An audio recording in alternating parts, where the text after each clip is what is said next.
Hello, ఈరోజు అయితే మా చిన్న బబుల్ ఎక్స్పెరిమెంట్ అయితే ట్రై చేశాను ఇన్స్టాలో చూసి. మీరు కూడా చూసేయండి ఎలా వచ్చిందో. ఫస్ట్ ఒక ప్లేట్ తీసుకున్నాను. ప్లేట్ తీసుకొని దానిలో ఒక చిక్ shampoo and 2 spoons of sugar add చేసుకున్నాను. అండ్ కొంచెం 2 మిక్స్ అవ్వడానికి వాటర్, లైట్గా 1 స్పూన్ ఆఫ్ వాటర్ యాడ్ చేసుకున్నాను. సో దీన్ని బాగా మిక్స్ చేసేసుకోవాలి. షుగర్ అంతా మెల్ట్ అయ్యేదాకా మిక్స్ చేసేసుకోవాలి. నాకేటో 3 మినిట్స్ అయితే పట్టింది అది మొత్తం మిక్స్ అవ్వడానికి. సో ఇలా కన్సిస్టెన్సీ వచ్చేలాగా వచ్చేంతవరకు మిక్స్ చేస్తూనే ఉండాలి.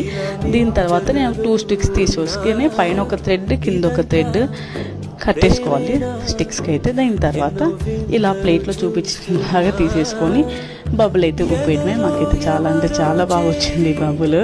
సో నేనైతే దానికోసం కొంచెం దూరం వెళ్తే ఇంకా పైకి వెళ్తుంది కదా అనేసి దూరం నుంచి కూడా ట్రై చేసేసాను. బలూన్స్ అయితే పర్ఫెక్ట్గా మనం ఎంత స్టిక్ సైజ్ తీసుకుంటే స్టిక్ సైజ్ అనేది మ్యాచ్ అన్నమాట. సో అంత పెద్ద బబుల్స్ వస్తాయి. మేబీ